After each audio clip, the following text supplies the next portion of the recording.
Del artículo de Máximo Gorki, Vladimir Ilich Lenin. Vladimir Lenin ha muerto.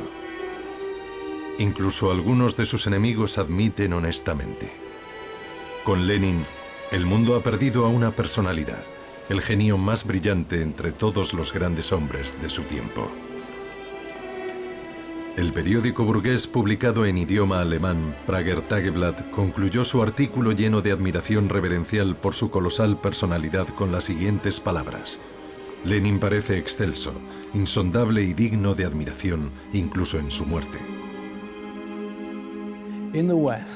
En Occidente, la tendencia había sido convertirlo en una especie de robot mecánico, sin sentimientos humanos ni valores culturales. En la Unión Soviética era todo lo contrario. Lenin había sido convertido en un dios.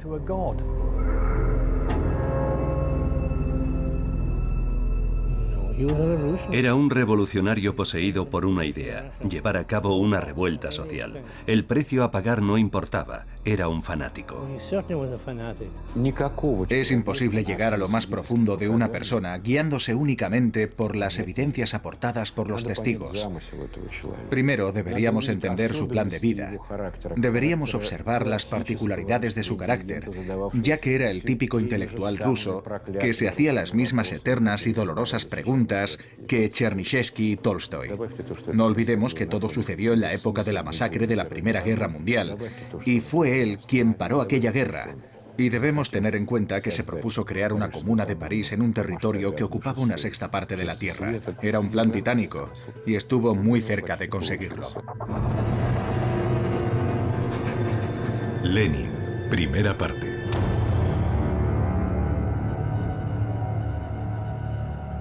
La noche del 25 de octubre de 1917, las patrullas recorrían las calles de Petrogrado. El buque de guerra Aurora avanzaba a contracorriente por el río Neva. Aunque el levantamiento de los bolcheviques estaba llegando a su fin, aún no se había efectuado un solo disparo.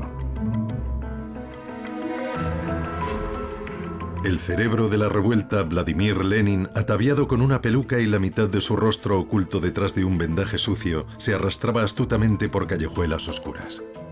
Podía haber sido detenido por la policía, con su maquillaje falso, y abatido a disparos allí mismo. Y no habría habido revolución. Una vez en el convento Smolny, cuartel general de la revolución, fue llevado a la habitación número 71. Los pasillos estaban sucios y apestaba a tabaco. A su llegada al convento le esperaban los delegados del segundo congreso de los soviets, preparados para anunciar el cambio de poder en Rusia.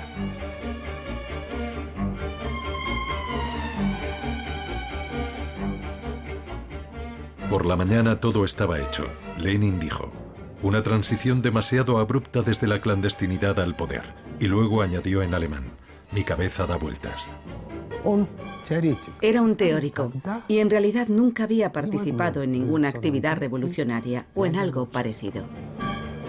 A las 10 de la mañana el Comité Militar Revolucionario emitió el discurso de Lenin a todos los ciudadanos de Rusia. La causa por la que el pueblo ha luchado, la abolición de la propiedad terrateniente, el control de los trabajadores sobre la producción y el establecimiento del poder soviético, se ha conseguido. La dictadura del proletariado había terminado con la vieja máquina del Estado. Entonces comenzó el fiasco de Lenin.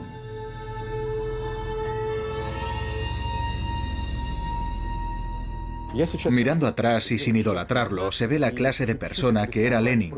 Sus orígenes se situaban en la Rusia central, por nacimiento y consanguinidad.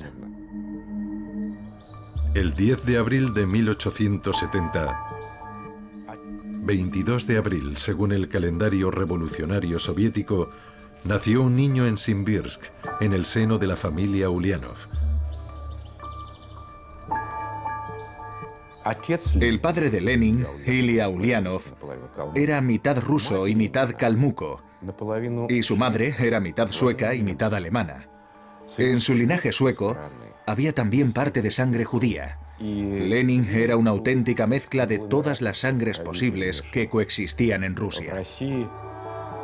Tras examinar al bebé que lloraba ruidosamente y tenía una cabeza muy grande, la comadrona dijo: se convertirá en alguien muy inteligente o muy tonto. Varios días después, el padre superior de la Catedral de San Nicolás bautizó al bebé con el nombre de Vladimir.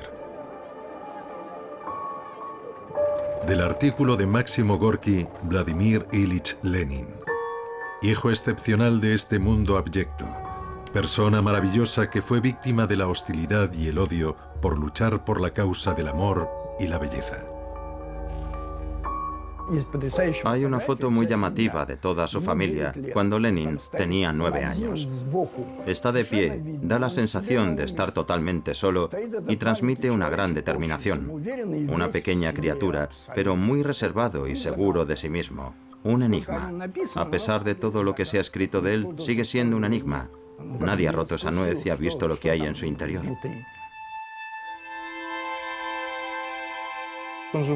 Creció en una familia llena de amor. Su madre los adoraba. Y ellos vivían impregnados de ese cariño incondicional. Y de esa manera y a lo largo del tiempo, se profesaron todos ese amor hasta la edad adulta.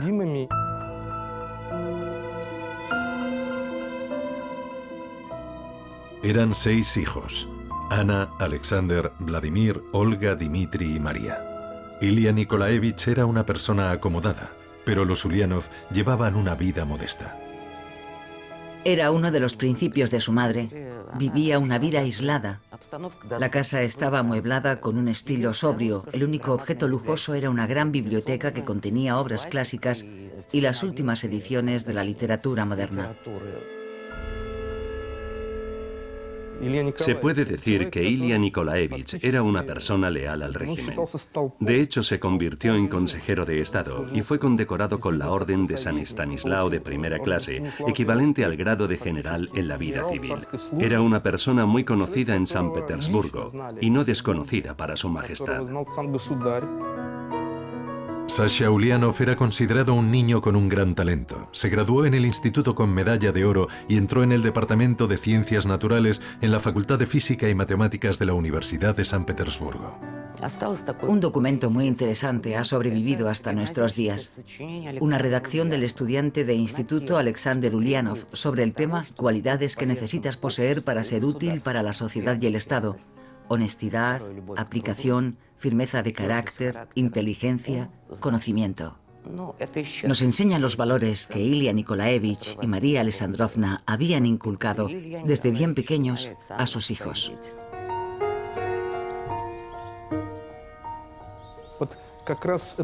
Aquellas cualidades eran también lo que la literatura, la intelectualidad y la propia cultura rusas del siglo XIX fomentaban en la gente destinada a ser la clase dirigente. Estar ante todo por encima de los intereses personales. Y fue aquella misma gente quien, paradójicamente, demostró una crueldad absoluta en sus comportamientos y en su ejecutoria política. Aquella gente espiritual se convirtió en la columna vertebral del movimiento revolucionario. Con esa actitud desafiante destruyeron la llamada Rusia del cristianismo. Lenin constituía la quinta esencia de aquel proceso. Volodia tenía 16 años cuando su padre murió de una apoplejía. La vida tranquila de la familia pasó a formar parte del pasado para siempre. Mientras su padre vivía, no tenemos noticias de que los hijos tuvieran el menor sentimiento revolucionario. Pero desde el momento en que murió, abiertamente y sin ceremonias, Alexander, el hermano mayor de Volodia, un joven muy inteligente con un futuro brillante como científico, fundó una facción terrorista en San Petersburgo. Vendió su medalla de oro del instituto, compró explosivos y fabricó una bomba con sus propias manos, con la intención de asesinar a Alejandro III el 1 de marzo, el aniversario del asesinato de Alejandro II.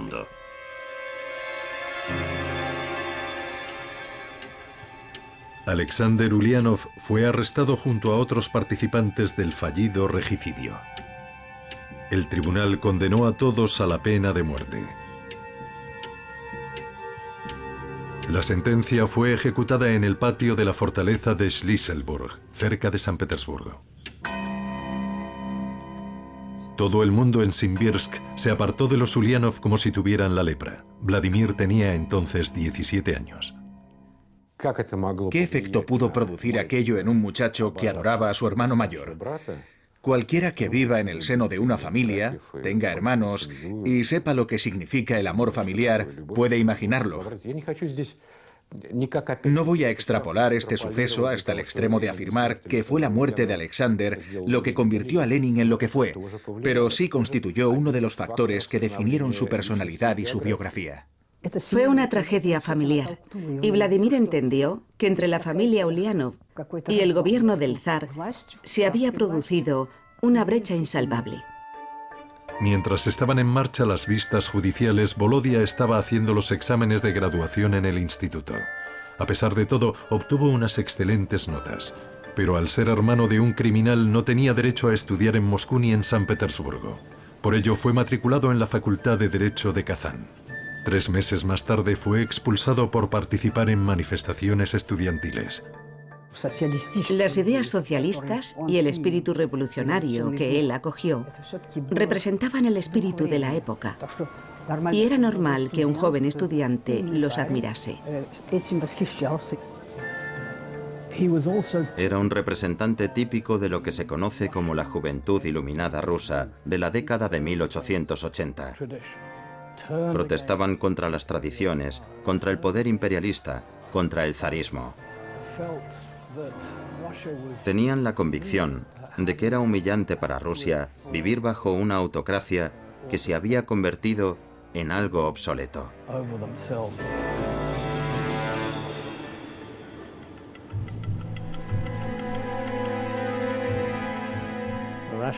Rusia era un país eminentemente agrario. El 80% de su fuerza productiva y su población eran campesinos.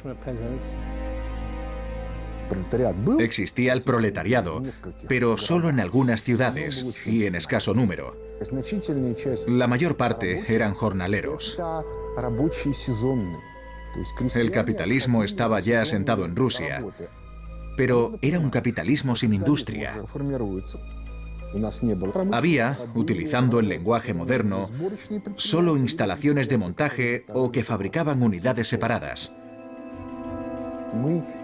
Rusia no podía llevar a cabo el ciclo completo, ni tampoco se le habría permitido, porque el país no tenía un sistema financiero propio. No había banco central. Los primeros bancos aparecieron en Rusia a mediados del siglo XIX. Solo había bancos británicos y alemanes. Por eso cualquier especulación en cuanto a que Rusia estaba ganando rápidamente impulso económico era sencillamente mentira. Conviene recordar que en el siglo XIX, una de las manifestaciones del darwinismo social era la idea de que al trabajador había que exprimirlo mientras soportara el sufrimiento. La duración de la jornada laboral la determinaba el momento en que los trabajadores empezaban a desfallecer. La crueldad del hombre hacia el hombre había sido ya denunciada por Dickens, Balzac y Shakespeare. Chernyshevsky y Thomas More habían escrito también sobre ello. Ninguno de los escritores humanistas había apoyado el capitalismo. Aunque la explotación del hombre por el hombre era repudiada, un trabajador no era considerado un ser humano. En Inglaterra, la situación de explotación era de auténtica pesadilla. Los niños trabajaban desde los 8 años y a los 15 ya no podían seguir trabajando porque sencillamente estaban exhaustos. A diferencia de Inglaterra, con su ética protestante, aquella situación era imposible en la Rusia ortodoxa, aunque las condiciones eran también lamentables, cuando no penosas. La cruel situación mundial provocó la aparición del marxismo. El marxismo sostenía que los trabajadores y sus patronos no llegarían nunca a un entendimiento. El filósofo y economista alemán Karl Marx llevó a cabo un análisis crítico del capitalismo y formuló la teoría de la lucha de clases. Su libro El Capital fue traducido al ruso y publicado en Rusia antes del nacimiento de Vladimir Ulianov. Se convirtió en la Biblia de muchos socialistas que expresaron su interés por el naciente proletariado. Esta sociedad es injusta y ninguna reforma puede ayudar a corregir los defectos del propio modelo. Por eso la revolución es tan necesaria.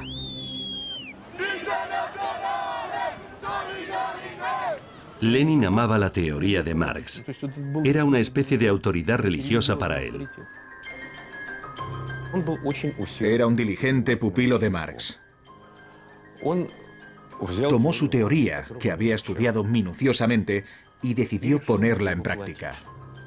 Tenía una mente brillante. Podía haberse dedicado a cualquier profesión en la Rusia imperial, y sin duda con éxito. Pero en cambio escogió un camino muy distinto. En 1891, la región del Volga estaba devastada por la hambruna. Surgieron brotes de cólera y tifus. La gente moría por miles. Ana Ulianova compraba medicamentos para dárselos a las personas enfermas. Vladimir rechazó de plano seguir su ejemplo. Aconsejó a sus amigos que no dieran dinero o hicieran aportaciones a la gente que sufría. ¿Por qué? Porque lo que de verdad quería era que la situación empeorase más todavía para que surgiera el sentimiento revolucionario entre los campesinos. La razón de su indiferencia hacia la vida humana partía de su actitud hacia la gente. No tenía precisamente una visión idílica del ser humano. Solo esperaba que el nuevo sistema social engendraría nuevas personas, sin los defectos que poseían sus contemporáneos. Del ensayo de Máximo Gorki, Vladimir Ilich Lenin. En Rusia, donde el imperativo del sufrimiento se predica como el medio universal de salvación, no he conocido a nadie como Lenin que tan enfática y profundamente detestaba y despreciaba el dolor y el sufrimiento de la gente. No era gratuito que Lenin se considerase a sí mismo un físico. Para él, la sociedad humana era materia y medio que necesitaba ser revisado y transformado. Sería una supersimplificación interpretar su comportamiento como una consecuencia de su falta de compasión o incluso como una muestra de crueldad. Su línea de pensamiento era sencillamente la de un físico.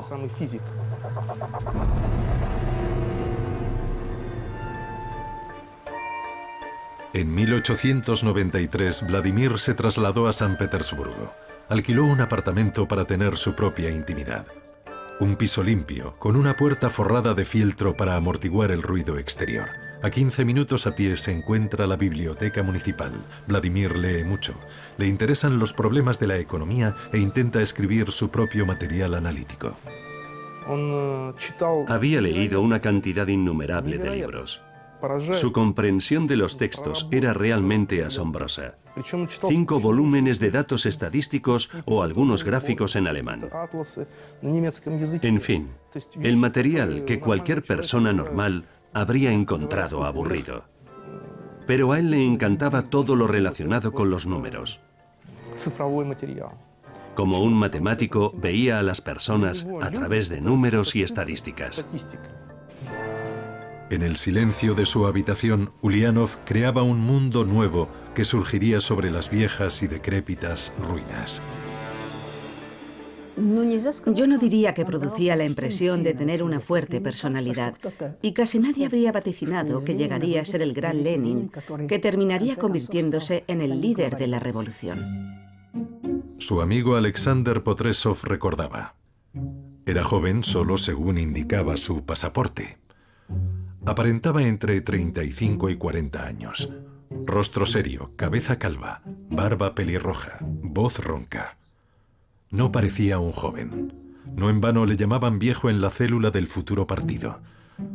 Solíamos decir en broma que a lo mejor Lenin era calvo y viejo incluso en su infancia. Primero fue arrestado por participar en una reunión de la comunidad de estudiantes, un incidente sin mayor importancia. Su segundo arresto fue por repartir propaganda entre trabajadores de San Petersburgo. Entonces solo fue condenado a 1 año de cárcel.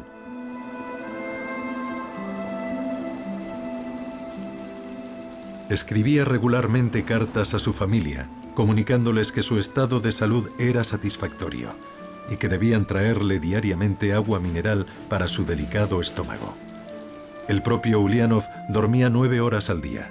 Podía trabajar en la biblioteca de la cárcel y casi terminó su Desarrollo del capitalismo en Rusia. Incluso bromeaba con que prefería continuar en la cárcel un tiempo más. En una ocasión, por una ventana del pasillo de la cárcel, vio un tramo de acera de la calle Spalernaya. A ese lugar acudiría Nadenka más tarde para que Volodia pudiera verla. Nadenka es profesora y enseña a los trabajadores a leer, escribir y marxismo. Volodia se había enamorado de aquella chica alta y seria de cara pálida, totalmente comprometida con la causa de la revolución. Se habían conocido accidentalmente durante la Semana de la Mantequilla, en una reunión de marxistas. Comieron blinis y charlaron sobre el futuro de Rusia. Cuando fue puesto en libertad, Ulianov fue desterrado a Shushenskoye, un pueblo de Siberia. Allí lo seguiría su novia. Ella fue también condenada por su actividad revolucionaria. En julio de 1898, el sacerdote de la iglesia de San Pablo en Shushenskoye ofreció el sacramento. El siervo de Dios Vladimir queda prometido con Nadezhda. Una empleada local y el dueño de una tienda fueron la madrina y el padrino. No creo que fuera realmente el amor de su vida. Aunque Lenin estaba unido a ella, la trataba bien y era un buen marido. Cuando se marchó de visita a Krasnoyarsk, dejando a Nadenka sola en casa, arregló la puerta de la entrada con una cegueta para que pudiera quedar bien cerrada. Había enseñado a Nadenka a manejar el revólver por si un ladrón entraba en la casa. Le preguntó qué blusa le gustaría tener. En el ámbito familiar, era un hombre bondadoso. Por supuesto, amaba a Nadi, pero era algo más que el amor de un marido a su esposa. Formaban un auténtico bloque. Eran un solo yo. Y Nadia le servía con auténtica abnegación. Toda su vida estuvo cimentada en los cuidados que le profesaron las mujeres. Primero su madre y luego Nadia Krupskaya. La madre de Nadia los acompañó en el destierro. Cocinaba para que él pudiese trabajar y Nadenka también le ayudaba en sus asuntos. Indudablemente las mujeres desempeñaron un papel importante en su vida. A Lenin le gustaban las mujeres, no era indiferente a ellas, y ellas tampoco eran indiferentes hacia su persona. Pero su verdadera pasión no eran las mujeres, su pasión era la revolución. Durante su destierro, Ulianov escribió más de 30 artículos. Todo el mundo leía ávidamente y opinaba sobre aquel desconocido autor marxista. Tenía 30 años cuando se marchó a Occidente. ¿Por qué lo hizo? Aspiraba a convertirse en el socialista más destacado a las puertas del nuevo siglo. Quería ser el Marx del siglo XX. Vladimir Ulianov llegó a la ciudad de Zúrich, donde vivía como inmigrante el principal y más autoritario líder marxista ruso, Georgi Plejanov. Ulianov le enseñó su proyecto del periódico Iskra. Su objetivo principal era coordinar las actividades de todos los socialdemócratas en Rusia. Plejanov apoyó el proyecto con la intención de convertirse en redactor jefe, pero pronto tuvo que aceptar el hecho de que Vladimir Ulianov se convirtiera en la figura principal del influyente periódico. El primer paso para pasar de ser un marxista de base a líder del proletariado mundial estaba dado. La mayoría de la gente lo consideraba un personaje desagradable porque era demasiado categórico. En cuanto alguien mostraba el menor desacuerdo con él, fruncía el ceño. Era incapaz de compartir el punto de vista de los demás. Solo aceptaba su propia opinión. La gente le tenía poca simpatía. Era duro y tajante. Hay muchos testimonios escritos de inmigrantes que comentan la impresión que les produjo. Desagradable en el trato. Lenin no tenía amigos íntimos. Anteponía la resolución de los problemas a cualquier otra cosa. Lo personal quedaba siempre en un segundo lugar.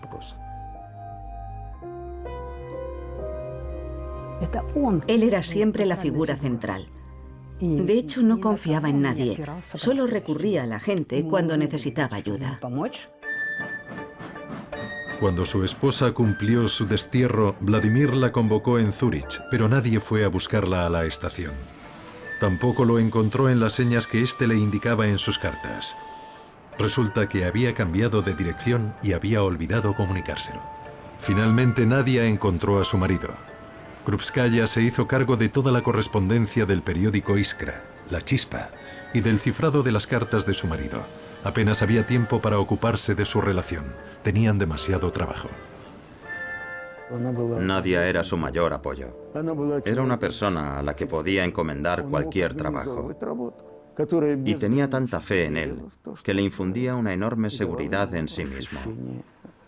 Eso significa mucho para un hombre.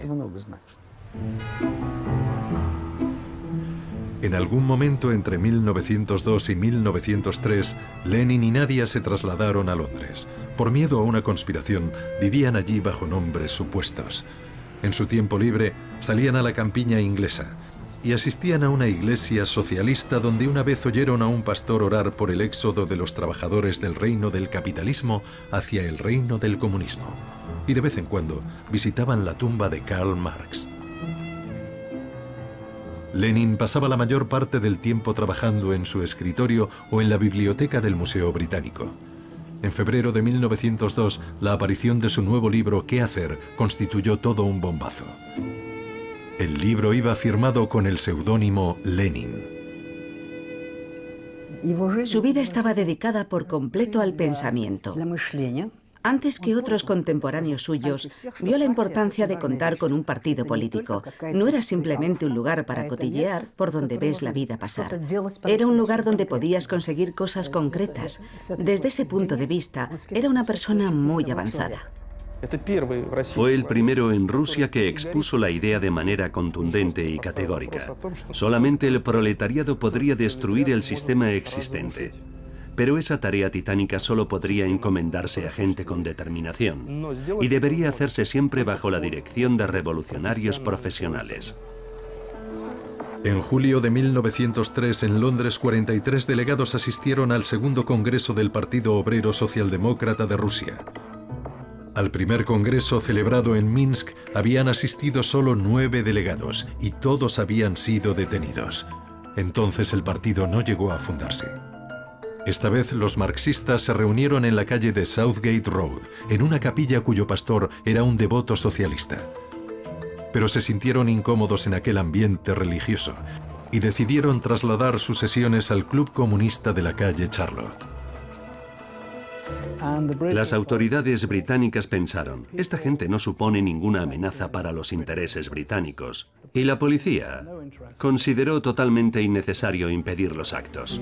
Finalmente, en Londres se fundó el Partido Socialdemócrata con su propio estatuto y programa revolucionario.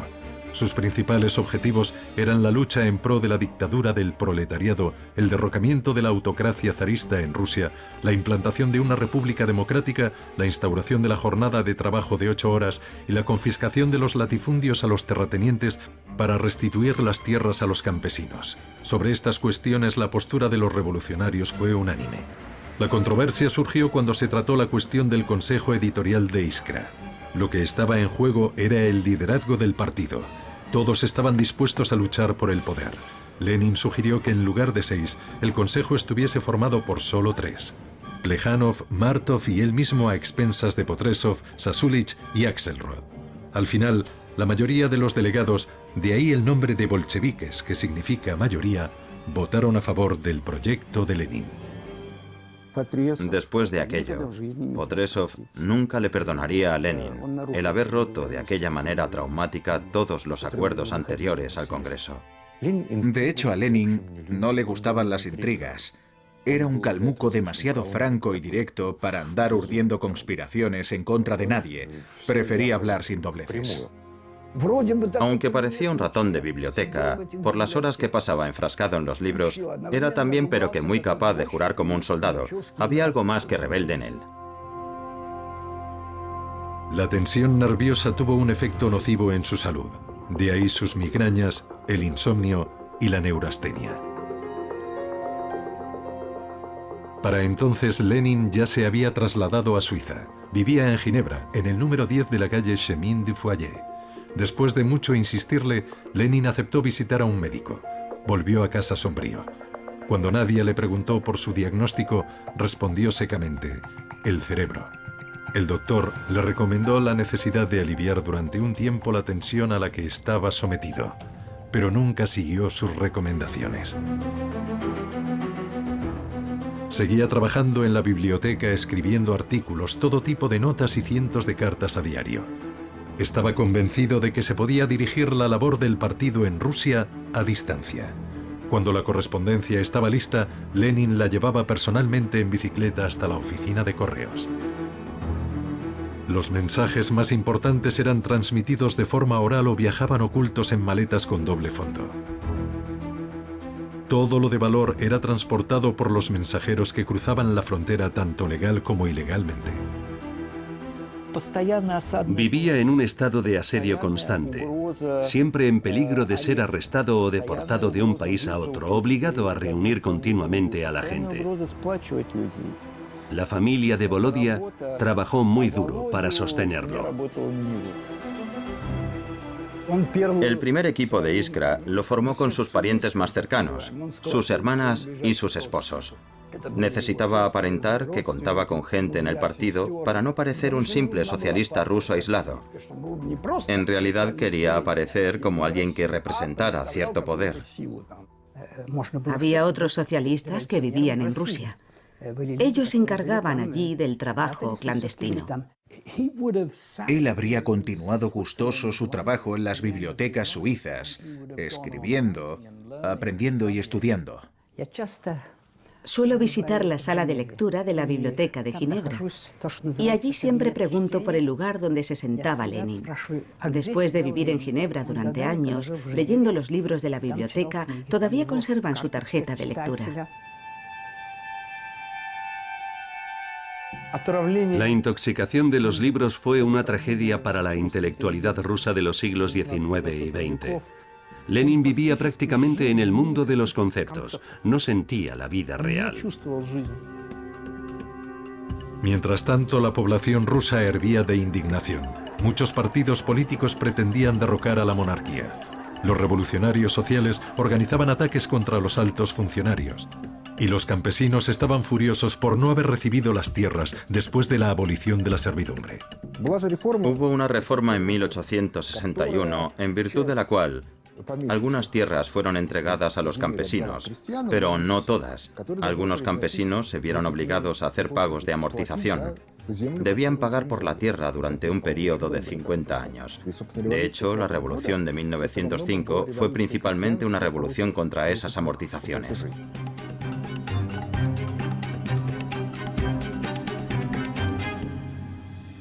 ¿Dónde reside la tragedia del año 1905? No es que el gobierno se negara a hablar con la gente corriente, es que los funcionarios no sabían cómo hacerlo. Si Nicolás II se hubiese dirigido a los trabajadores el 5 de enero, ¿qué les habría dicho? ¿Qué hubiera podido decir para calmarlos? No era solo una demanda pidiendo un aumento de los salarios. La gente exigía medidas políticas. El caso es que el zar se encontró en un callejón sin salida. Estaba plenamente convencido de que hacía todo lo posible para mejorar la vida de los trabajadores. De hecho, intentó en la medida de lo posible presionar a los fabricantes. Pero conviene recordar que Nicolás II dependía de ellos. Las fábricas producían cañones e incluso aviones. Si ejercía demasiada presión, Rusia se habría quedado sin armamento. El equipamiento del ejército era una prioridad en ese momento. El Imperio ruso llevaba un año en guerra con Japón. Tropas de tierra fueron desplegadas al extremo oriente, al área de hostilidades.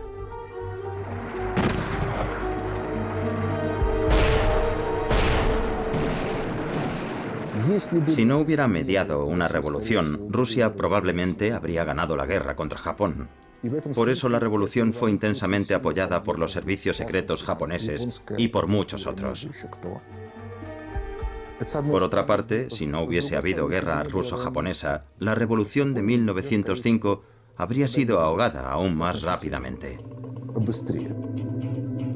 En la mañana del 11 de enero de 1905, Lenin se enteró por los periódicos de los acontecimientos del Domingo Sangriento en San Petersburgo. Esta noticia lo llevó a un estado de enorme excitación. Ahora nada podía detener ya la revolución. Y Lenin se sentó a escribir sus artículos en los que llamaba a los trabajadores rusos a iniciar una revuelta armada. Es una extraña paradoja. Lenin anhelaba la revolución y escribía mucho sobre ella, pero de alguna manera las revoluciones siempre estallaban en su ausencia. Y sin embargo, no se apresuró a trasladarse a Rusia de inmediato. Hubo otros que sí lo hicieron, pero él permaneció esperando. Creo que hay dos facetas en Lenin bien diferenciadas. Lenin, el visionario, el que deseaba construir un nuevo mundo, y Lenin, el terrorista secreto. Todo ello en una sola persona. Era un ser humano excepcional y era también, por qué no decirlo, muy peligroso. Finalmente, en noviembre, Lenin viajó a Rusia. Allí comenzó a persuadir a los bolcheviques de que había llegado el momento de atraer hacia el partido a los jóvenes marxistas radicales. Y ello a pesar de que en Suiza poco tiempo antes había presionado y defendido con vehemencia lo contrario. Lo que necesitamos es la máxima energía, escribió Lenin en su discurso ante el Comité de Lucha Revolucionario. Estoy sumamente sorprendido al ver que las bombas han estado en la agenda durante 6 meses y sin embargo todavía no se ha fabricado ninguna. Era un llamamiento al terror de masas. Grupos de trabajadores y estudiantes debían atacar al Estado zarista. Ese es uno de los motivos por los cuales el comportamiento de los líderes revolucionarios, desde una perspectiva humanista, por ejemplo, nos parece anormal y cruel. Pero ellos tenían su famosa consigna: sacrificarlo todo en aras de un futuro feliz, en aras de un mundo más justo.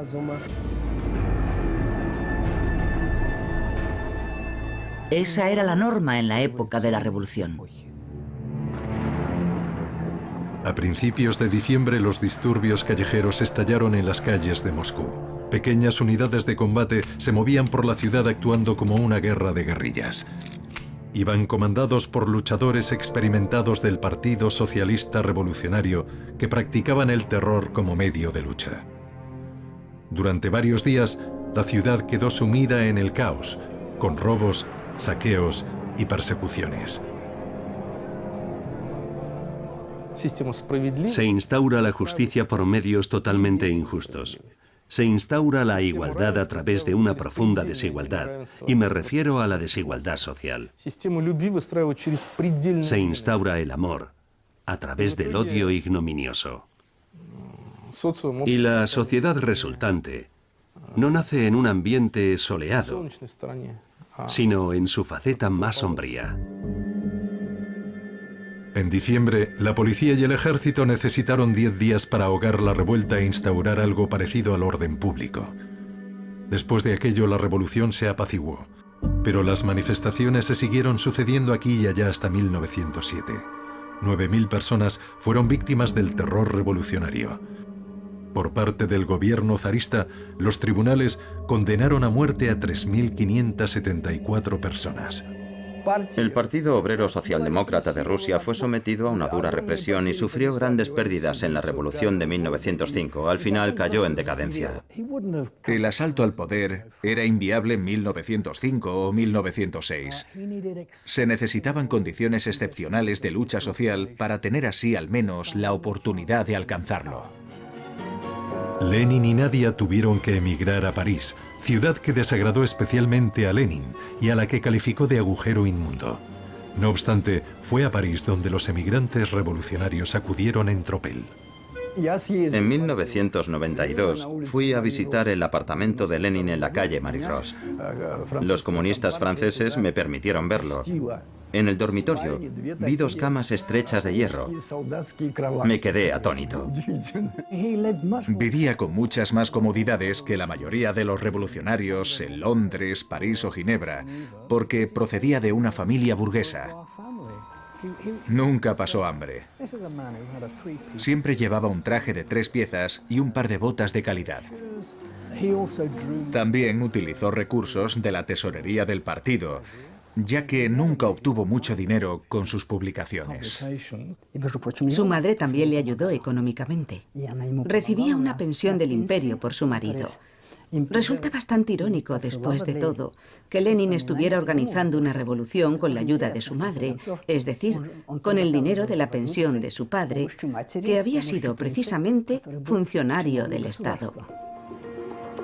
El 26 de noviembre de 1911 en París se produjo un hecho luctuoso en el seno de una importante familia revolucionaria. La hija de Marx, Laura, y su marido Paul Lafargue se suicidaron. Al enterarse, Lenin le dijo a Nadia, si uno no puede ser ya de ninguna utilidad al partido, debería morir como ellos. Durante el funeral, Lenin pronunció un discurso. Y fue allí en el propio cementerio donde conoció a Inesa. Él tenía 41 años, ella 35. Era una mujer emancipada, muy adelantada para su época. Y desde luego actuaba como tal. Inesa Armand era de ascendencia francesa. A la edad de 15 años su familia se trasladó a Rusia.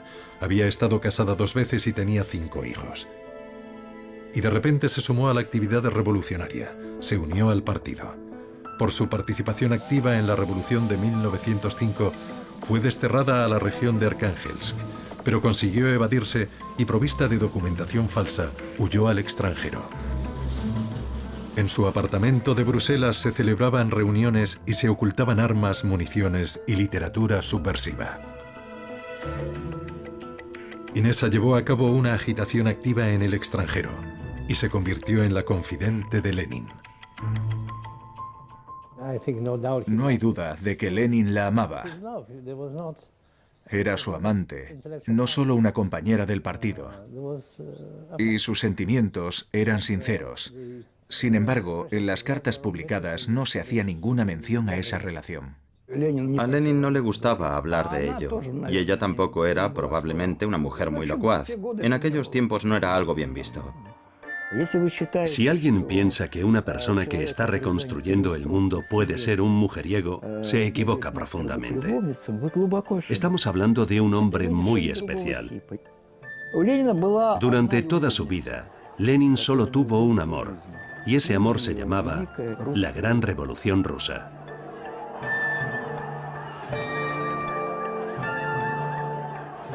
Mientras trabajaba en la biblioteca de Berna, le llegó la noticia del derrocamiento del zar, así que una vez más llegaba tarde. Del artículo de Gorky Vladimir Ilich Lenin. En 1907 en Londres, Lenin me dijo: el mundo burgués ha alcanzado un estado de fermentación pútrida que amenaza con envenenar todo y a todos. Es el principio de una catástrofe. Seremos testigos de una guerra en Europa. Será una horrible masacre. El proletariado no tendrá la fuerza suficiente para evitar un baño de sangre. Su sufrimiento será horrible, pero ese es ahora su destino inevitable.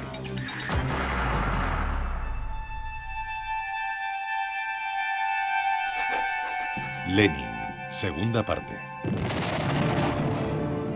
El conflicto armado fue bautizado casi de inmediato como la Gran Guerra. El mundo no había conocido nunca nada parecido.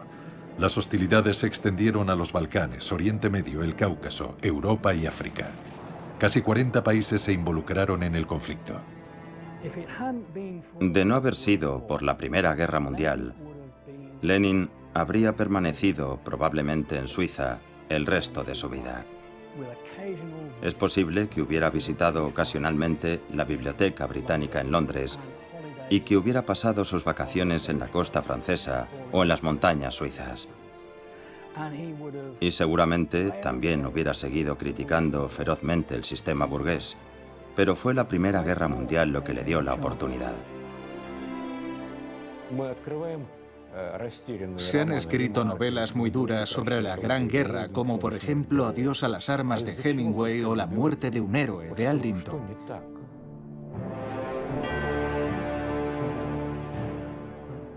¿Qué ocurrió? El mundo burgués se venía abajo.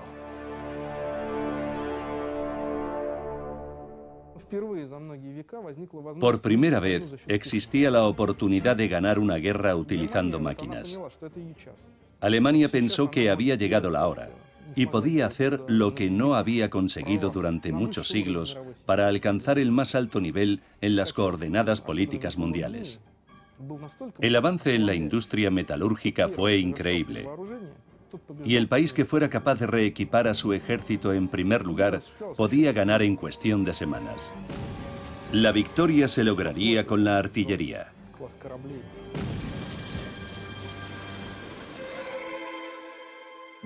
Una nueva clase de buques de guerra apareció en la Armada. Los compramos en Occidente porque no teníamos medios ópticos ni caucho. Al principio de la Primera Guerra Mundial éramos el país con la mayor deuda externa. Los empresarios fueron presionados por el Estado y los bancos. Los trabajadores, por su parte, se encontraron doblemente presionados. Aquello tuvo que ver en el impulso del movimiento revolucionario. Lenin creía que era necesaria la derrota de Rusia en la guerra. Se le puede reprochar haber traicionado a su país, es cierto. Él se consideraba un traidor. Pero muchos rusos realmente creían que una persona decente no podía ser leal a este país. El patriotismo era o una evidencia de cretinismo o una prueba de humillación ante el brutal régimen. Y Lenin seguía esa misma línea de pensamiento. La idea de Lenin era mostrar a la gente que había un problema de intereses de clase, no de patriotismo. Él no pensaba que los alemanes fueran a matar a los rusos. Consideraba que ese problema no existía en absoluto. Había que buscar las causas de la guerra y luchar no contra el representante de otra nación, sino contra el representante de otra clase. En febrero de 1917 estalló una revolución en Rusia. Antes de eso, los disturbios del PAN, marchas contra la guerra, manifestaciones, huelgas en las empresas industriales. El 27 de febrero de 1917, una huelga general se convirtió en un levantamiento armado. El ejército derrotó a los rebeldes. La Revolución de Febrero tuvo lugar porque la política imperial rusa llegó a un callejón sin salida durante la Primera Guerra Mundial. Lenin esperó a que estallase la revolución mientras residía en el extranjero. Escribía libros, traducía artículos y llevaba una vida tranquila. Y a diferencia de otros, vio que era el momento de aprovechar la oportunidad y que el final del Imperio ruso estaba muy cerca. En Rusia prácticamente todo el mundo participaba en los disturbios. Todos eran activistas de diferentes facciones del radicalismo. No había estratos sociales leales al régimen, ni siquiera la élite del Imperio ruso. Aparentemente quedaban los terratenientes y la nobleza, aunque de una forma muy precaria. Pero de repente desaparecieron. Nicolás II se encontró en un vacío absoluto. Su último movimiento, catastrófico para Rusia, fue abdicar del trono. En estos tiempos de la lucha contra los enemigos extranjeros, Dios nuestro Señor ha deseado enviar una nueva y dura prueba sobre Rusia. Los disturbios populares internos amenazan con tener un efecto desastroso sobre el devenir de esta persistente guerra. En estos días decisivos de la vida rusa, hemos considerado que lo mejor es renunciar al trono del Imperio ruso. Firmado, Emperador Nicolás.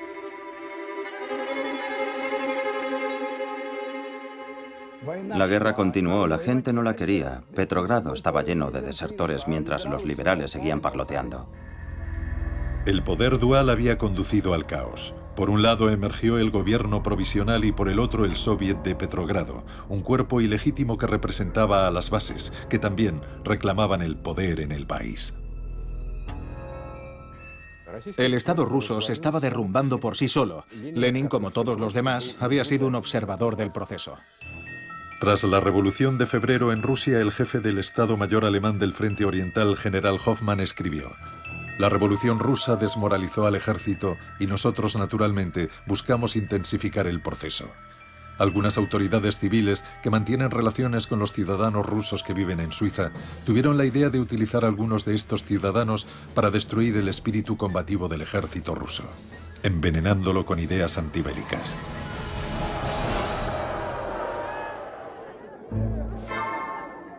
Para llevar a cabo la revolución en su país, reunieron a un gran grupo de exiliados y refugiados políticos que se habían establecido en el extranjero en momentos distintos y por razones diferentes.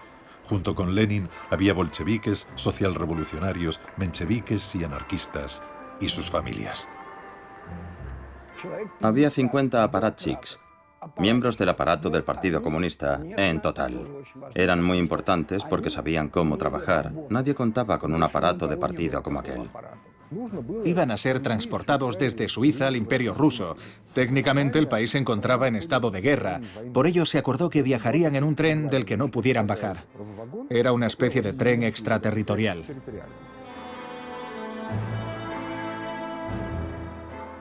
El 9 de abril, un grupo de emigrantes se reunió en la estación de Zúrich. La gente gritaba acusando de traidores a los pasajeros que se disponían a partir y clamaban que serían colgados en Rusia por provocadores. Los pasajeros respondieron cantando la Internacional. Nada más partir el tren, Lenin pidió que se dejase de cantar y se estuviera en silencio. Quería trabajar. Karl Radek se fue a fumar al baño. Cuando Lenin se enteró, montó en cólera. No quería que nadie fumara en el tren, ni tampoco que cantara o le perturbase durante la noche. Era un hombre bastante complicado para convivir con él.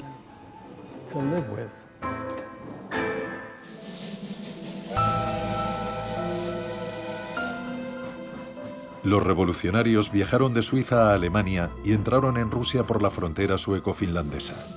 El 13 de abril de 1917, Lenin y sus camaradas llegaron a la estación de Finlandia en Petrogrado. Aquella noche, el andén de la estación estaba atestado de gente que había ido a ver a Lenin como si fuera una celebridad de la época. El partido envió una guardia de honor a la estación. Cuando Lenin la vio, le dijo a su mujer: «Me van a arrestar». Parecía enteramente un extranjero. Llevaba una corbata de lunares y zapatos de tacón alto, porque quería parecer más alto de lo que era. Llevaba también un bombín, sombrero muy popular entre los empleados suizos, con la visera ligeramente doblada hacia arriba. Sus camaradas del partido le dijeron: «Vladimir Ilich, quítate esa cosa horrible». Uno de los trabajadores, un hombre desconocido, le dio su gorra, y Lenin no paraba de quitársela sin saber qué hacer con ella. Lenin pronunció un discurso corto y efusivo, ganándose de inmediato la simpatía de la gente. Poseía un extraordinario magnetismo personal. Marineros, camaradas, os saludo sin saber si creéis o no en las promesas del gobierno provisional. Pero sé que cuando os prometen tantas cosas os están engañando. El pueblo necesita paz. El pueblo necesita pan. El pueblo necesita tierra. Y ellos os dan guerra, hambre, no pan. Los terratenientes siguen siendo los propietarios de las tierras. No estaba claro hacia dónde ir, a quién creer, qué ocurriría al día siguiente. De manera que cuando aparece un hombre que dice: «Yo sé exactamente lo que hay que hacer, escuchadme y haced lo que yo os diga», bueno, esto proporciona sin duda excelentes resultados. Habéis hecho un gran trabajo. Habéis destronado al zar, pero aún no hemos terminado. Tenéis que golpear mientras el hierro está caliente. ¡Viva la revolución social mundial!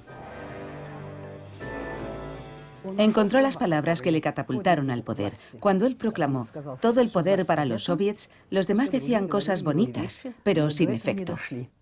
Aquella noche habló ante el Comité Central y dijo: «Hagamos la revolución». Le contestaron que acababa de llevarse a cabo. «No, necesitamos hacer otra», replicó. Aunque tenía solo 47 años, pensaron que aquel viejo había vivido demasiado tiempo en Occidente y no entendía nada. Era un loco peligroso y obsoleto, pero tenía el don de la persuasión.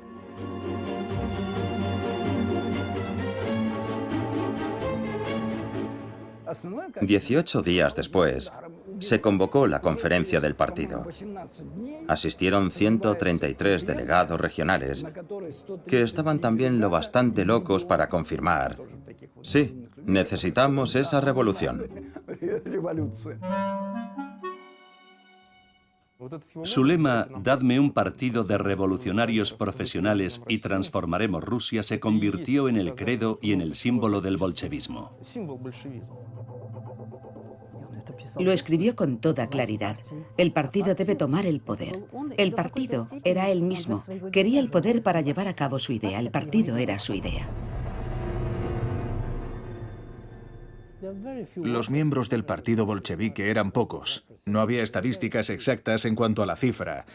Muchos trabajadores no pertenecían a ningún partido o eran socialistas. Para atraer adeptos a sus filas, los bolcheviques necesitaban agitadores comprometidos a los que se enviaría por todo el país para pegar folletos y repartir periódicos revolucionarios. Las cuotas del partido no eran suficientes para financiar tales actividades. Era necesario reabastecer la tesorería del partido. Los bolcheviques no dudaron en recolectar dinero de diferentes formas. Su trabajo era lo primero. Y el dinero no olía. Cuando Lenin ya estaba en Rusia, los alemanes continuaron financiándole. Los periódicos del partido se imprimían con su dinero. Él jamás habría podido construir el partido sin el dinero de algunos grandes propietarios que nunca imaginaron que la revolución sería posible. Francia y el Reino Unido dieron dinero abiertamente. El embajador francés, Maurice Paléologue, dio mucho dinero. El partido fue financiado también por banqueros occidentales, que lo consideraban una herramienta para debilitar el imperio ruso. No hubo un solo partido, excepto los octubristas, que no recibiera financiación del extranjero. Aquello formaba parte de la lucha política.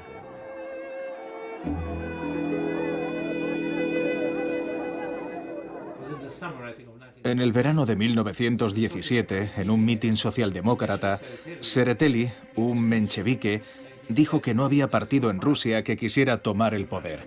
Entonces, Lenin se levantó de su asiento y exclamó: «Sí existe ese partido», dando a entender que era el suyo. Los asistentes se echaron a reír, porque sabían que su partido apenas tenía ninguna influencia. En el archivo central del partido se conserva el diario de Víctor Chernov, líder de los socialrevolucionarios. En él escribió: «Todos entendimos que asumir la responsabilidad del destino de Rusia en el otoño de 1917 significaba sangre sucia y trabajo sucio para aquel movimiento espontáneo». Dejaron vía libre a los bolcheviques y a Lenin con la esperanza de que arreglasen el desaguisado, pero no permanecieran en el poder. Entonces vendremos como caballeros con brillantes armaduras y construiremos un Estado auténticamente democrático. Y como ahora sabemos, fue una vana ilusión. El 24 de octubre, carros blindados entraron en la plaza frente al Instituto Smolny. Grupos de hombres armados ocuparon el Banco de Estado, la oficina de correos, la agencia telegráfica, las estaciones de tren Nikolayevsky y Baltic. Posteriormente fueron reforzados con marineros de Kronstadt. El buque de guerra Aurora avanzaba a contracorriente por el río Nevá y se detuvo cerca del Palacio de Invierno. A las 21:40 un disparo de fogueo efectuado desde el Aurora marcó el comienzo del asalto. A las 2 de la mañana el palacio fue tomado por los atacantes. El gobierno provisional fue arrestado. A las 5 de la mañana se proclamó el poder soviético sin efectuar un solo disparo. Su misión se culminó el 25 de octubre. El 7 de noviembre, según el calendario revolucionario soviético, habían pasado 8 meses desde abril a octubre. La tarea se había llevado a cabo de forma brillante. Será siempre y en todas partes enseñada y estudiada. Será siempre un libro de texto, un ejemplo brillante de cómo hacer una revolución. El 27 de octubre, el segundo Congreso Panruso de los Soviets de Diputados de los Obreros y Soldados formó un nuevo gobierno encabezado por Vladimir Ulyanov Lenin. La revolución ascendió al poder al cuarto estado. Lo llamamos la dictadura del proletariado. Por el bien de la humanidad, por el bien de la mayoría, exactamente para eso.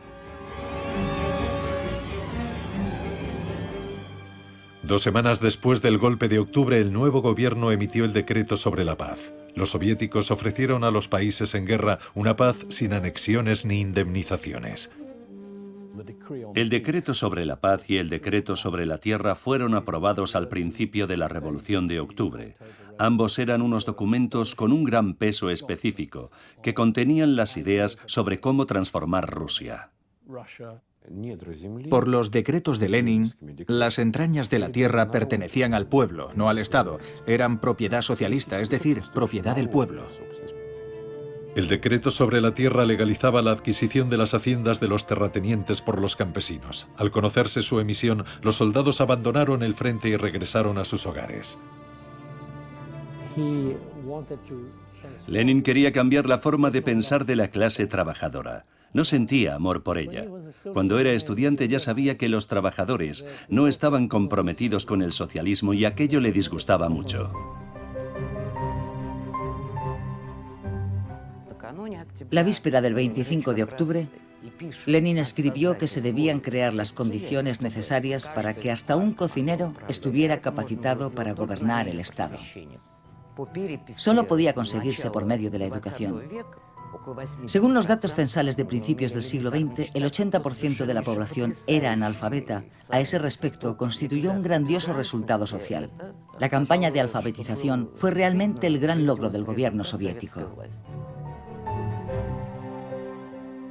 El Politburó, liderado por Lenin, estuvo en sesión todo el día. Recibía hasta 600 llamadas abordando diferentes temas. Todavía no era un Estado totalmente establecido, sino algo difuso. Ni siquiera comía en la cantina para evitar tener conversaciones triviales. A veces se marchaba para realizar visitas a los suburbios de Moscú y hablar con los campesinos. Construyó casas de descanso para los soldados heridos. Escribió enmiendas a la Constitución. Tradujo sus propios trabajos y solicitó el aumento del número de estudiantes procedentes del proletariado y el campesinado más pobre.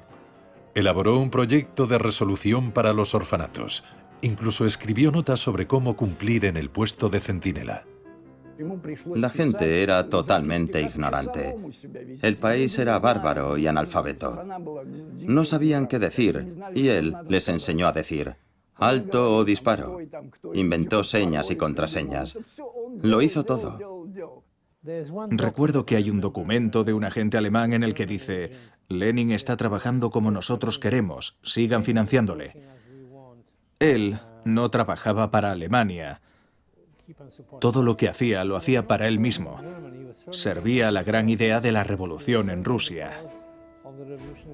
Simplemente resultó que los intereses de Lenin y los de Alemania coincidieron.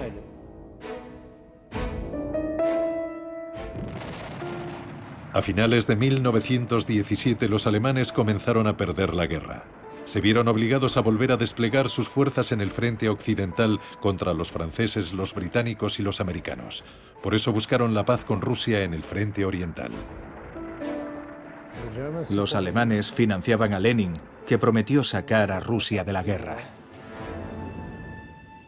La situación económica en Rusia se encontraba al borde del colapso. La industria solo trabajaba para las necesidades del frente. Moscú era abastecido con solo 5 camiones de carga de alimento al día, en lugar de los 100 que se requerían. Petrogrado, 15 en vez de 50. Había hambruna, epidemias de tifus, fiebre tifoidea, viruela. Lenin se puso su desgastado abrigo y le dijo a Yersinsky: Félix, ponte tu gabán y vámonos a negociar con los boches. En Francia llamaban boches a los alemanes. El 3 de marzo de 1918 se firmó el Tratado de Brest-Litovsk entre Rusia y Alemania. Rusia admitió la derrota. Bajo el tratado cedía 780.000 kilómetros cuadrados de su territorio con más de 56 millones de habitantes, una tercera parte de la población total del Imperio ruso. Rusia fue obligada a retirar sus tropas de los territorios que iban a ser ocupados por las fuerzas alemanas. Rusia perdió Polonia, Ucrania, Crimea, las tierras bálticas y Finlandia, con sus bases para la armada rusa. Los alemanes ocuparon parcialmente Azerbaiyán, Georgia y Armenia. Podría haber rechazado heroicamente firmar la paz, pero la revolución habría sido aplastada. El Tratado de Brest-Litovsk se firmó porque los bolcheviques eran demasiado débiles en aquel momento. Y no porque tuvieran que ejecutar debidamente sus obligaciones con los alemanes. Era una cuestión geopolítica. Casi todo el partido se opuso a su posición en el tratado. Todo el mundo decía que era una paz vergonzosa y que el país no debería firmarla, pero Lenin dijo que eso le traía sin cuidado. El mero hecho de que 1 millón de rusos sobrevivieran fue un logro personal de Lenin. Él paró aquella guerra. Pero estalló la guerra civil y el ganador sería quien estuviera dispuesto a sacrificar su vida. De hecho, los bolcheviques alcanzaron el poder precisamente durante la guerra civil. Cualquier guerra civil es una guerra sin reglas. Los rusos mataban a los rusos con una crueldad mayor todavía porque pensaban que tenían derecho a matar a cualquiera de los suyos. Los blancos habían estado azotando a sus siervos durante siglos y ahora tenían que lidiar con mujiks, campesinos rebeldes, siguiendo la tradición de los amos, castigando a sus esclavos. Aquella gente educada tenía las manos manchadas de sangre. Y los rojos también. Del artículo de Máximo Gorki Vladimir Ilich Lenin. ¿Es posible la humanidad en una guerra de una ferocidad sin precedentes? ¿Qué bondad y benevolencia pueden existir? La contrarrevolución está cargando contra nosotros como un oso. ¿Qué podemos hacer? ¿No tenemos ningún derecho a defendernos? ¿A resistir? Lo siento, pero no somos tontos. Sabemos lo que queremos. El Ejército Rojo es invencible.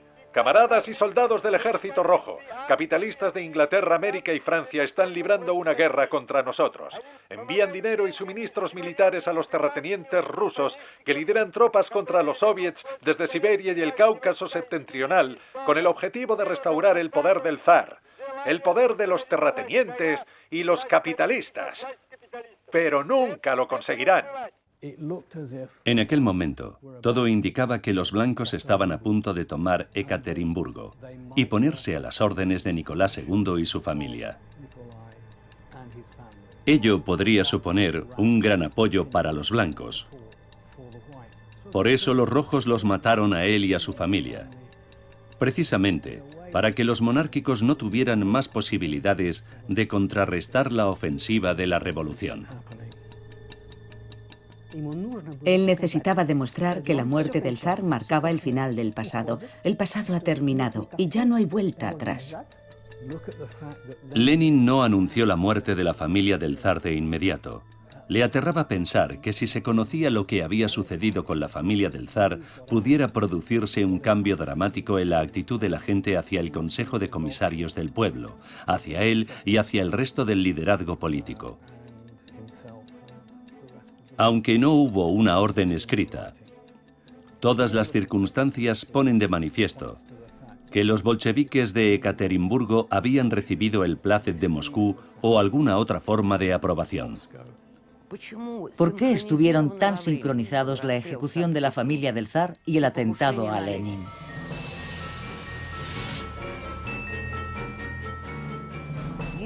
Sabemos que fue la misma gente, por ejemplo, el señor Yurovsky, quien ejecutó a la familia del zar e investigó el atentado a Lenin. 2 balas quedaron alojadas en su cuerpo. Para gran sorpresa de todos, Lenin sobrevivió. Fue un milagro. Las balas permanecieron alojadas en el cuerpo de Lenin nada menos que 2 años. Corría el peligro de sufrir un envenenamiento por plomo. Por eso fue operado de urgencia. Cualquier herida se cierra de forma gradual, así que apareció una cicatriz que estaba produciéndole un evidente estrechamiento en la arteria carótida interna. El suministro de sangre al cerebro era solo posible por el lado derecho. Su estado, sin temor a exagerar, era crítico. El atentado provocó una campaña de publicidad hecha a medida del líder del proletariado. Zinoviev, su ayudante, escribió su biografía. Bonch-Brujevich, el director ejecutivo del gobierno soviético, convenció a Lenin para que permitiera ser filmado en el jardín del Kremlin. El diario Pravda publicaba a menudo fotografías suyas.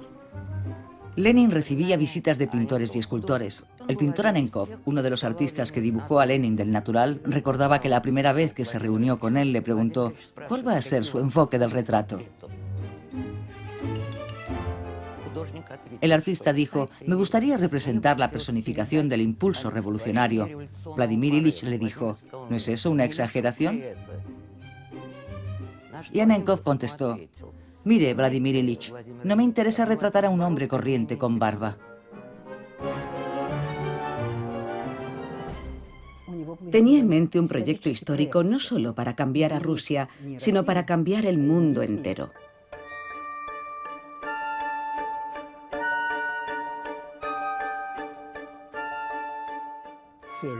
Su plan era desatar una guerra civil en Europa. Era una idea descabellada. Nada menos que una guerra civil europea. ¿Qué clase de persona es capaz de concebir algo así? Pues Lenin lo hizo. Lenin sabía, y así lo dijo, que el comunismo no podía sobrevivir si prevalecía únicamente en Rusia. Sería destruido por el capitalismo. Para sobrevivir, debía extenderse a todo el mundo, y las revoluciones estaban estallando por todo el planeta. El mundo estaba obsesionado con las ideas del leninismo, con las ideas de la justicia social. La Unión Comunista está creciendo en todo el mundo. En varios países el poder del Soviet ya ha triunfado. Pronto veremos la victoria del comunismo en todo el mundo. Seremos testigos de la fundación de la República Socialista Federativa Soviética Mundial. Lenin creó el Comintern, la internacional socialista que englobaba a los partidos comunistas de Alemania, Austria-Hungría, Turquía y China, los países en los que habían tenido lugar revoluciones socialistas. Desde el principio de los tiempos, la gente soñaba con construir un mundo nuevo, un mundo en el que las cosas serían diferentes. Un mundo en el que habría personas nobles que ayudarían a los demás. Gente ilustrada, solidaria y desinteresada. Una nueva generación que no pensaría únicamente en sus intereses personales y tampoco estaría corrompida por la propiedad privada. Sin embargo, muy pronto las ideas de Lenin fueron abandonadas y él mismo fue demonizado. Fue una especie de reacción refleja natural ante el éxito anormal que había tenido en todo el mundo. Inmediatamente se sirvieron de una metodología política mediante la cual, para menospreciar a una autoridad ante las masas, debes hacerle parecer grotesco o vergonzoso.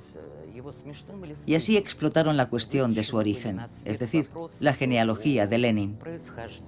Luego plantearon la cuestión del dinero alemán que supuestamente había utilizado para la revolución. Y finalmente empezaron a chismorrear sobre su romance adúltero con Armand.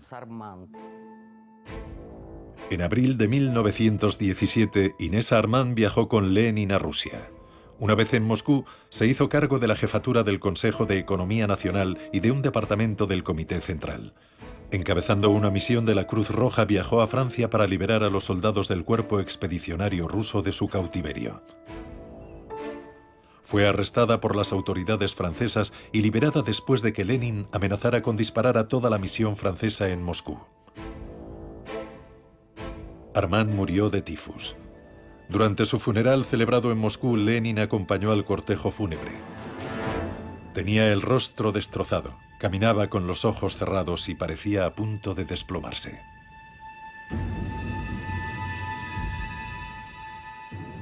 Podía derramar algunas lágrimas, pero él consideraba que eso formaba parte de su vida privada, una zona vetada, prohibida hacia los demás. En cuanto salía de esa zona emergía su otro yo, el que se prohibía a sí mismo las debilidades de un hombre. Hubo muchas personas, entonces llamadas nihilistas, que negaban la moral desde un punto de vista teórico. Esos individuos se convirtieron en los seres más despiadados de la historia de Rusia. Robespierre dijo que el terror era la forma más elevada de justicia. Lenin pensaba lo mismo. Camaradas, la sublevación kulak en vuestros 5 distritos debe ser aplastada sin piedad. Hay que colgar, y digo colgar para que la gente lo vea, a no menos de 100 kulaks ricos y chupasangres de renombre.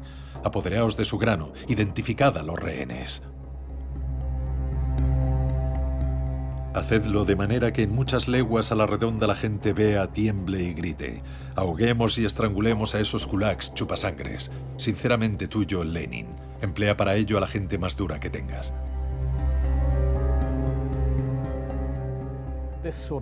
Esa faceta de Lenin nunca fue revelada hasta el final de la Unión Soviética. La sociedad nunca vio a Lenin desde ese prisma, el Lenin que estaba dispuesto a utilizar el terror despótico. Él sabía distinguir perfectamente el bien del mal y sabía que había traspasado esa frontera, pero apagó cualquier remordimiento apoyándose en su teoría de clases. Todo lo que beneficia al proletariado es moral. Pensó que era necesaria una gran dosis de violencia y encomendarse a una dictadura para acortar el lapso de tiempo transcurrido entre el fin del capitalismo y la creación de la comunidad comunista mundial. Creía firmemente en ello. Era un genio político. Sin embargo, el patrón de sus actos era absolutamente anticristiano. Deliberadamente anticristiano. Lo que él inició fue el experimento más dramático del siglo XX, la construcción de un paraíso en la tierra estando ausente la figura de Dios. Creo que Lenin abandonó a Dios por Marx. Era un ateo militante, y lo era hasta tal punto que paradójicamente su ateísmo era casi religioso. El bolchevismo es una especie de religión. Ningún hombre puede profesar dos religiones a la vez. El que cree en Dios no puede ser bolchevique. A principios de la década de 1990, el gobierno soviético abrió los archivos secretos de Lenin. Había algunos documentos aterradores. Por ejemplo, una vez Lenin ordenó colgar a todos los sacerdotes que se mostraban renuentes a obedecer, y sus cadáveres debían exponerse públicamente para atemorizar a los disidentes. Escribió: «Disparad a los sacerdotes, a cuantos más disparéis mejor».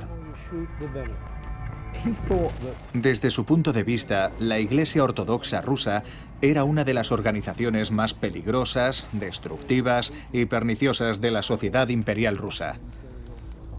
Pensaba que los sacerdotes eran un auténtico cáncer para el pueblo ruso. Durante su infancia en Simbirsk, Lenin había sido miembro de la parroquia de San Sergio de Radones. Más adelante ordenó la apertura de las reliquias del santo en la Laura de la Trinidad y de San Sergio y pidió que se le proyectara la película de la exhumación. Al finalizar la proyección, Lenin se frotó las manos. Estaba profundamente satisfecho.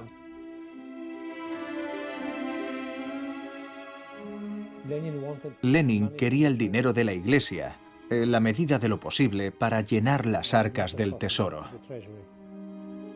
Solo en el año 1922, bajo el pretexto de combatir la hambruna, se confiscaron bienes por valor de 5 millones de rublos, de los cuales 1 millón se invirtió en la compra de comida para los hambrientos. Se compraron aquí y allá máquinas o grano, pero la mayor parte, como solía ocurrir en Rusia, desapareció. Entre los sectores de la sociedad que habían alzado a los bolcheviques al poder, empezó a circular la opinión de que no eran merecedores de su confianza. Estuvieron a punto de ser depuestos, especialmente por los campesinos. En 1921 comenzaron algunas revueltas campesinas, acciones en la industria y rebeliones de soldados y marineros. En este punto ocurrió algo muy curioso con Vladimir Lenin. Se dio cuenta de que en Rusia no había proletariado. Lenin pareció caer en una profunda depresión.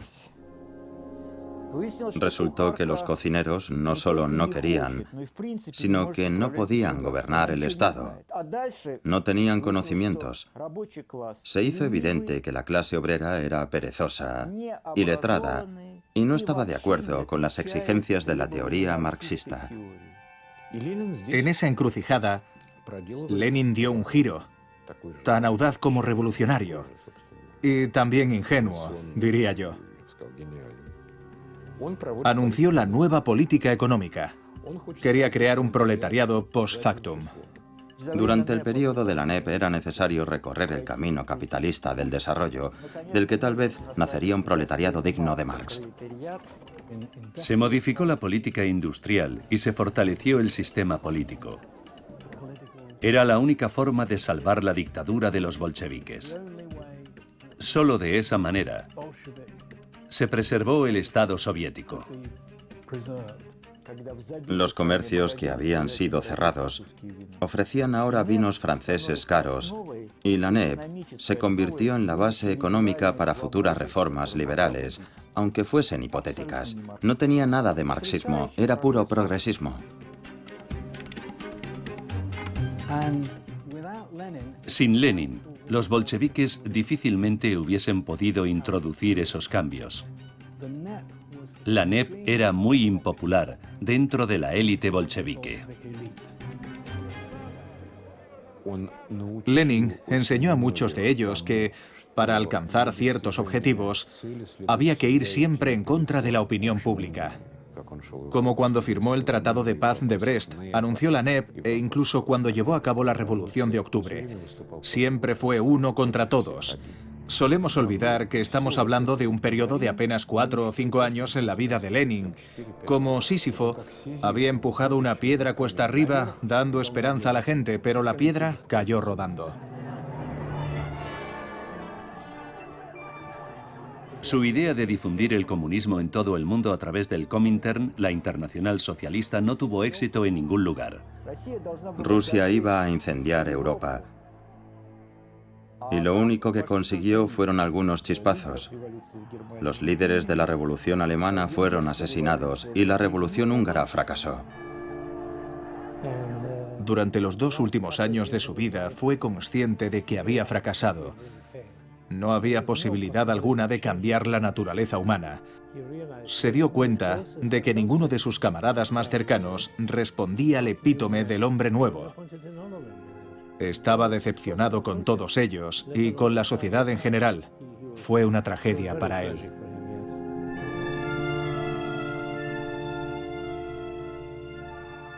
La última vez que controló realmente las cosas fue en la primavera de 1922. A partir de ahí comenzó a sufrir ataques de apoplejía y ya no podía trabajar. Lo dejaron postrado en la cama y le prohibieron las visitas. Su hemisferio izquierdo estaba deteriorado. El lado derecho de su cuerpo se fue paralizando poco a poco desde las piernas hacia el tronco. Lo único bueno es que su mente permaneció más o menos lúcida. Trató de dictar una serie de artículos y notas, pero esas notas y esos escritos nunca llegaron a sus destinatarios. Fue un sentimiento trágico para él. Durante 2 años, Lenin estuvo sin trabajar. Su secretario personal, Zinoviev, le traicionó. Desvió los asuntos a Stalin, ignorando el hecho de que Lenin seguía vivo. Ambos consideraban a Lenin una especie de material de desecho. Lenin era consciente de que estaba muy enfermo. Le preguntó ansiosamente a sus médicos: ¿perderé el juicio? Temía volverse loco. Eso era muy importante para él. Estaba literalmente destrozado. En el momento de su muerte era un hombre desmoralizado. Una de las pocas expresiones que todavía utilizaba al final de su vida era Dios santo. Dios santo. Sus médicos lo mencionaban a menudo en sus notas. Tal como recordaron algunos miembros de su cuerpo de seguridad, Lenin permanecía en su mecedora ataviado con una gorra, envuelto en su abrigo de piel, aullando a la luna. Lloraba y gemía, por decirlo de alguna manera. No creo que fueran solo momentos de demencia. Creo que revelan también la terrible agonía y sufrimiento del hombre que se encuentra en la antesala de la muerte.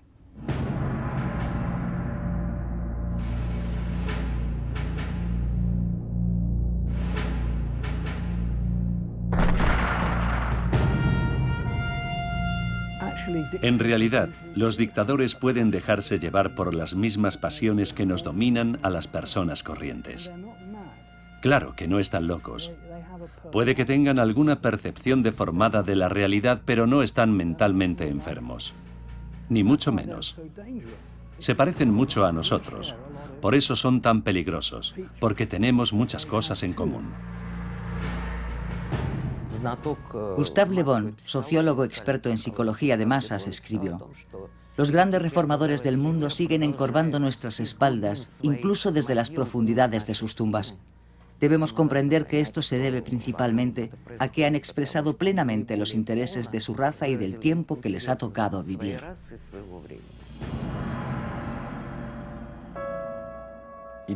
Las ideas son inmortales, las ideas no mueren.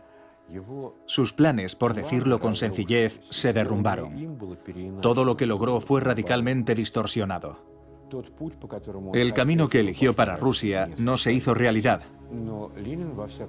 No obstante, Lenin sigue siendo un símbolo de esperanza para mucha gente pobre del mundo. Demostró que los esfuerzos bien dirigidos pueden cambiar el curso de la historia para la humanidad. Es un personaje único. Su recuerdo permanecerá vivo 1000 años. Es una figura de una escala realmente planetaria. Todos esos gritos para sacar a Lenin de su mausoleo son inútiles. Da igual que lo hagan o no, nadie podrá borrarlo de la historia. Nunca. Allí permanecerá para siempre.